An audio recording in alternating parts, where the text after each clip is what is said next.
Navigate your mind to the outer edges of our solar system, past the asteroid belt, past the crushing gravity of Jupiter. There sits a giant that has watched over humanity since the first eyes looked up at the night sky. Saturn, the Lord of the Rings, the keeper of time. For centuries, astronomers told us it was just a ball of gas. But in the early 1980s, the Voyager probes sent back images that should not exist. And later, the Cassini spacecraft confirmed the impossible. If you were to hover directly over the North Pole of Saturn right now, looking down into the eye of the storm, you would not see the chaotic swirl of a hurricane.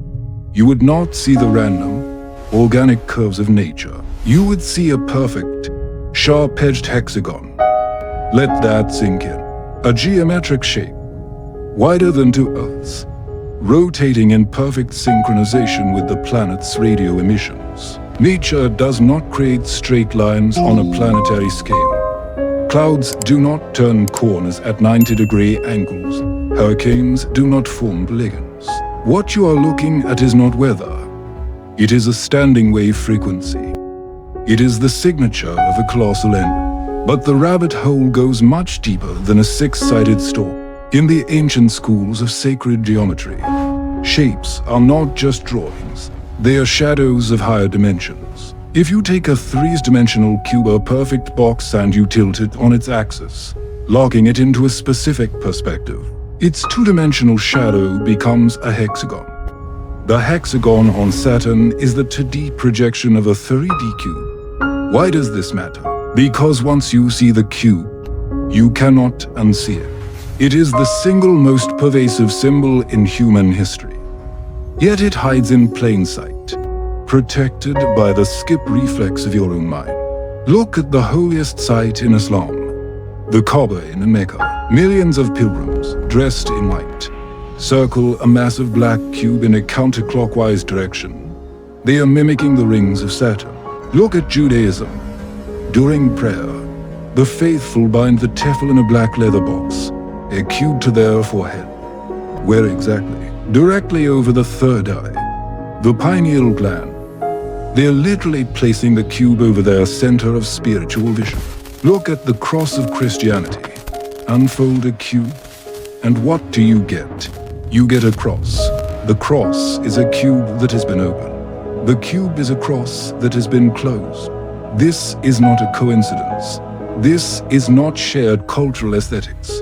This is evidence of a root program, a source code. These religions, which have fought wars against each other for millennia, are all unconsciously paying tribute to the same geometric master. They are worshipping the black cube, and it doesn't stop at religion. Look at the modern world. We are obsessed with the box. You live in a box, your house. You drive a box to work, your car. You sit in a cubicle, a box to stare at a screen, a box. When you die, they put you in a box, a coffin, and lower you into a rectangular hole. The cube is the symbol of the material world. In Hermetic alchemy, it represents Earth, not the planet, but the state of density. It represents limitation, containment, heaviness. It is the prison cell of the soul. Right now, pay attention to your body. As I say these words, do you feel a heaviness in your stomach? A slight irritation? A voice in your head saying, this is a stretch, or this is too dark? That reaction is biologically engineered. It is called the skip reflex. It is the psychological firewall installed to prevent you from recognizing the bars of your cage. The Matrix does not want you to look at the geometry, because if you look long enough, you start to see the cracks in the simulation. You start to realize that the chaos of the world isn't chaos at all. It is a script, and the script is being broadcast from a very specific location. That hexagon on Saturn isn't just a shape. It is a frequency containment field, and you are living inside it. To understand why the cube exists, you must first understand the language of the universe. It is not mathematics. It is not English. It is vibration. In the study of Cymatics, We can see this hidden language with our own eyes. When you place sand on a metal plate and vibrate it with sound, the chaotic grains suddenly snap into perfect, rigid geometric patterns. At low frequencies, you get simple circles. Turn the dial up, and you get squares. But if you dial it to a specific, dissonance-heavy frequency, the sand forms a perfect hexagon. This is the smoking gun. The geometry is not the source. The geometry is the symptom. The sound is the architect. Now, look at Saturn again. That hexagon at the North Pole is 15,000 miles wide. It is large enough to swallow for Earths. It is not a cloud formation held together by wind. It is a standing wave held in place by a colossal, unrelenting sound. Saturn is not a silent planet. It is a broadcasting station. NASA's Cassini mission recorded the radio emissions from Saturn haunting. Metallic screeching that sounds less like nature and more like a massive, grinding machine. This is the carrier wave of your reality. It is the background hum you have heard in silence your entire life but learned to ignore. Why does this matter to you, sitting in your room right now? Because you are not solid. You are a bioelectric field. You are a collection of atoms vibrating at a specific rate. If you expose a vibrating field to a stronger, louder external frequency, the smaller field will entrain or sync up with the larger one. This is physics.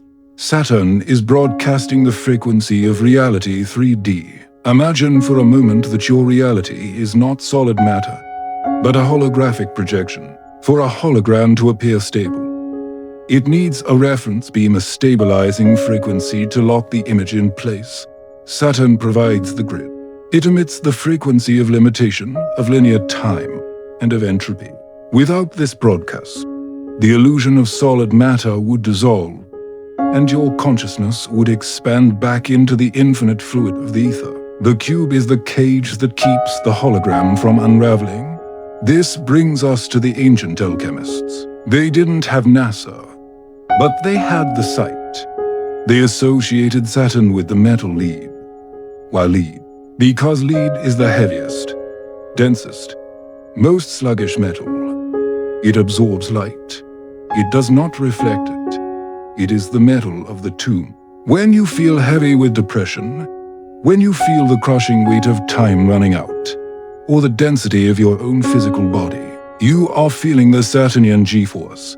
You are feeling the viscosity of the frequency cage. It is designed to be heavy.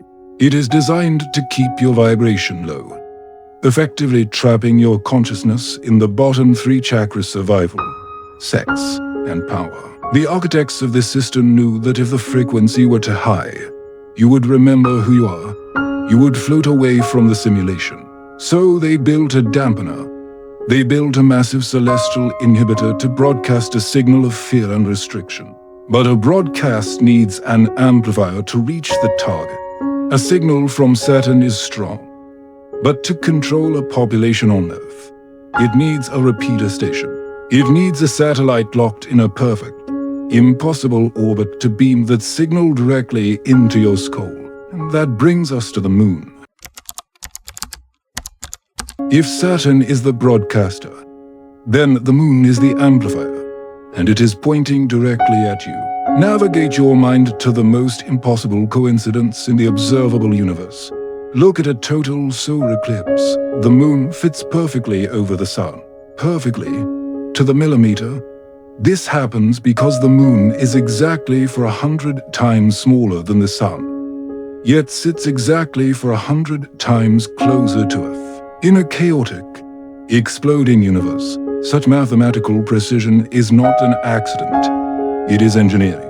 Nature does not build perfectly calibrated eclipses.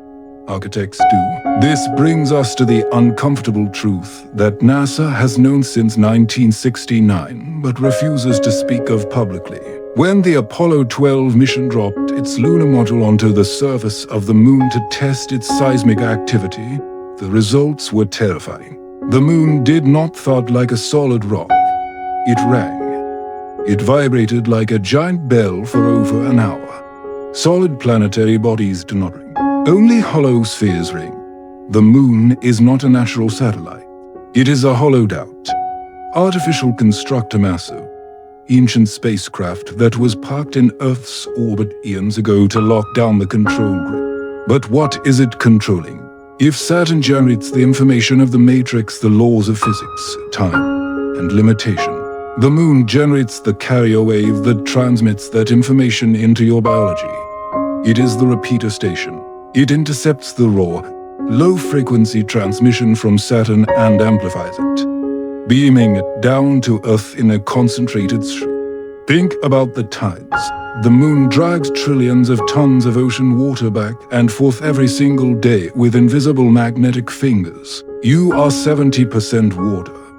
Your blood is a saline solution, almost identical to seawater. Do you honestly believe the moon pulls the oceans but leaves your blood untouched? You are a biological antenna. You are physically wired to the lunar cycle. This is why police stations and hospitals fill up during a full moon. The word lunatic comes from lunar. It is not a myth. It is a physiological reaction to the amplifier being turned up to maximum volume. The signal interferes with your bioelectrical field, creating a state of agitation, aggression, and low-frequency survival instinct. The ancients remembered a time before this slavery. In the libraries of Alexandria, Aristotle and Ovid wrote of the proselynes, the people who lived before the moon. They describe a golden age where the Earth had no satellite, the sky was different, and humanity possessed expanded psychic abilities. We didn't have the reptilian brain fight-or-flight response that dominates us today. The arrival of the moon marked the fall. It was the installation of the firewall. This moon matrix acts as a frequency fence. It blocks the higher cosmic rays from the galactic center, the codes of awakening, and replaces them with a hacked signal. It keeps your consciousness locked in the visible light spectrum, trapped in the five senses. It is the reason you cannot see the watchers that exist just outside your peripheral vision. It is the reason you forget your past lives the moment you are born. The moon is the recycler. It is the light at the end of the tunnel that draws the soul back in for another round in the battery. It is the eye in the sky that never blinks. Pause for a moment. Do you feel a resistance to this idea? A feeling that this is to sci-fi? That is the program defending itself. The Matrix is designed to sound ridiculous so that you will not investigate it. But your body knows. That tightening in your chest, that sudden fatigue, that is your soul recognizing the buzz of the cell. The moon is not your friend. It is the lens that distorts your reality. And the signal it amplifies has a name. It is the signal of time. It is the signal of death. To understand the entity that operates this machine, we must look at the names we have been given in Rome. He was Saturn, but the Greeks knew him by a different name, Chronos, the god of time. The mythology tells us that Chronos was a tyrant who devoured his own children to prevent them from surpassing him. This is not just a gruesome story from a forgotten age. It is a metaphysical schematic. Time is the force that devours everything it creates. It births the moment and then immediately destroys it. It births you and then immediately begins the process of eating you toward death. This is the debt of existence that the ancient texts warn us about, the idea that you must pay for the loan of your life with your death. Look at the iconography of death itself. The Grim Reaper. He carries a scythe. Why? A scythe is an agricultural tool. It is used for harvesting wheat. In the astrological tradition, Saturn is the ruler of the harvest. He is the reaper, but he is not harvesting wheat. He is harvesting time. He is harvesting consciousness. The scythe cuts the silver cord that connects your spirit to your body, recycling your energy back into the system to be used again. This is the louche farm mechanism Robert Monroe warned us about, where your life force, your anxiety, your fear of the ticking clock, is food for the Matrix. We think we are free. Yet we live in a society entirely structured around the worship of Saturn. Look at your symbols. When you graduate from the indoctrination camps we call universities, what do you wear? A black robe and a square mortarboard hatter to de-representation of the cube. You are being initiated into the cult of the intellect, the left brain prison of logic and limitation. You are squaring the circle of your infinite mind into a box. When you go to court, the judge wears a black robe. He sits on a square bench. He strikes a gavel symbolizing the hammer of Thor or the crushing weight of judgment to determine your time. You do time.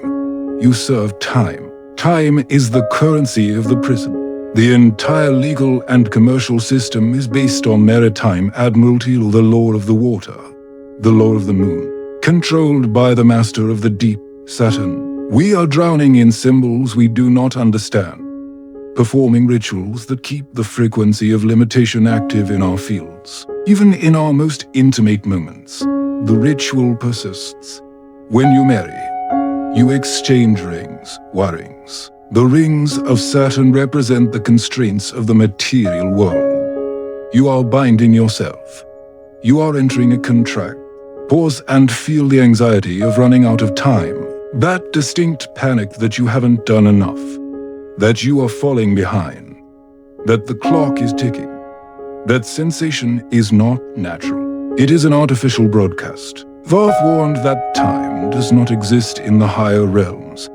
It is a construct designed to trap you in a loop of past regrets and future fears. By keeping you focused on the linear progression of time, the Matrix prevents you from accessing the eternal now, the only point where you are truly free. You are running on a hamster wheel built by Chronos, sweating to pay a debt that was never yours to begin with. The trap is linked. It uses your own fear of death to keep you running. But the door is unlocked. The only thing keeping it closed is your belief in the clock. Now we arrive at the most disturbing question of all. If Saturn is a machine and the rings are a transmission ray, who built it? Who is maintaining the signal that keeps humanity asleep? For decades, mainstream science has told you that Saturn's rings are merely primordial dust and ice, captured by gravity. They tell you it is a passive, dead system. But in 1986, Dr. Norman Berggren, a former research scientist at NASA Ames, looked closer at the images sent back by the Voyager probes. He didn't see a natural formation, he saw a construction site. In his suppressed work, Ringmakers of Saturn, Berggren identified NASA, cylindrical objects some larger than the Earth itself moving within the rings. These were not moons, they were exhaust ports, they were engines. He called them electromagnetic vehicles, EMVs. The rings of Saturn are not natural features, they are artificial scaffolding. They are being constantly repaired, adjusted, and expanded by these massive crafts. Think of them as the wires in a giant alternator, generating the immense electromagnetic field that encapsulates our solar system. The rings are the transmitter, the EMVs are the technicians, and you are the livestock living inside the fence they're building. This brings us back to the ancient warnings that have echoed through every major civilization. Thoth warned of the Watchers, entities that exist just outside our perception, guarding the boundaries of our reality. The Gnostics called them Archons, the rulers, the servants of the demiurge who maintain the illusion of the material world. These are not biological beings in the way we understand. They do not have DNA. They are interdimensional architects. They do not live on the planet. They live in the frequency. They are the lords of karma who ensure that every soul remains trapped in the cycle of reincarnation, recycling your energy back into the simulation. Why would they do this? Why build a solar system-sized machine to suppress a species on one small rock? Because energy cannot be created or destroyed. It can only be transferred. These entities are cut off from the source. They cannot generate their own light. They are energetic parasites. To survive, they need a food source, and that food source is you, specifically. They feed on low-frequency emotional energy. Fear, anxiety, lust, anger, despair. Robert Monroe, the pioneer of out-of-body research, encountered these entities during his astral travels. He called this energy louche. He realized with horror that the Earth is not a school. It is a farm. Every war, every famine, every moment of terror broadcast on the news is not accidental. It is a harvesting event. The Matrix is engineered to keep you in a state of constant, low-level stress, the fight or flight mode, because that is when you produce the most louche. That anxiety you feel in the pit of your stomach when you watch the news, that is you being milked.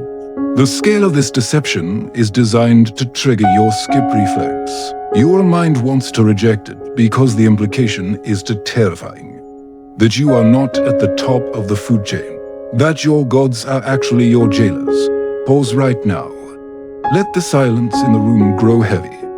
Do you feel a sudden coldness, a slight drop in temperature around you? A feeling that something is standing just behind your chair? That is the somatic recognition of a predator you cannot see. It is the instinct of the gazelle sensing the lion in the grass. But you are not a gazelle. You are a sovereign creator being who has been tricked into believing you are a sheep. The Watchers are not gods.